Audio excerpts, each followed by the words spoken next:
Magandang tanghali mga kabay. So, ito na po yun. Meron po akong estimate dito. 39733. Stanley po ito mga kabay. STG is 95100.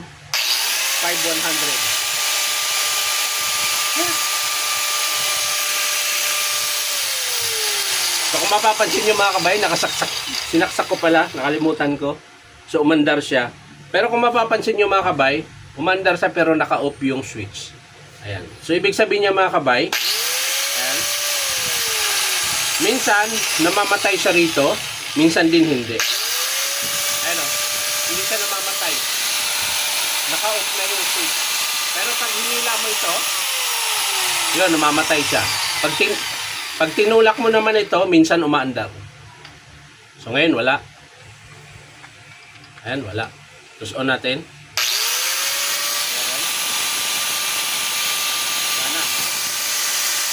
Hindi na namamatay. So gumagana naman siya mga kabay, pero minsan pag inon mo, pag inop, hindi na siya namamatay. Ngayon minsan naman pag ginagalaw mo ito, namamatay siya. Ayan. So pag ganyan mga kabay, pwedeng switch yan. Ayan, tapos yung knob niya pudpud na rin. So kailangan natin buksan mga kabay, bunutin lang natin. Baka makalimutan na naman natin. So tanggalin lang natin itong bala mga kabay. Ayan, sapinan nyo lang ng basahan pag nagtanggal. So ito mga kabay, hindi na rin ito pantay. Palitin na. Masyado nang maliit. Ayan, tapos balik natin. Tapos bubuksan natin mga kabay. Tingnan natin kung anong dahilan. So kung maganda pa yung ano nito mga kabay, yung armature, ang papalitan lang dito ay yung kanyang switch, knob. Ayan, tapos carbon brush. Kaya kailangan nating mabuksan at masilip natin yung loob. Hanap lang tayo ng pangsungkit mga kabay. Ayan, angat nyo lang yung spring. Kabilaan po yan. Ayan, tapos taktak nyo yung carbon. Huhugutin na yung armature. Tigas. Malamang sumasabit yan. Ayan.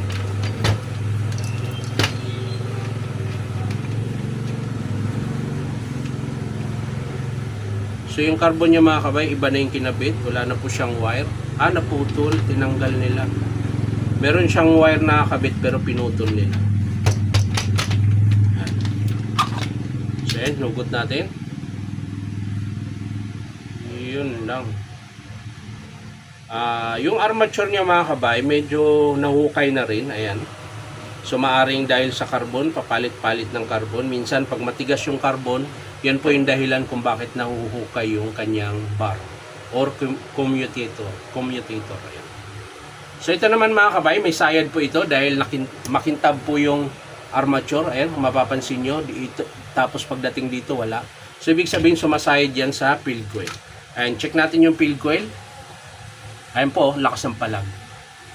So, ang gagawin niyan mga kabay, sasapinan kapag pinagawa ng customer. Pero subukan nating higpitan.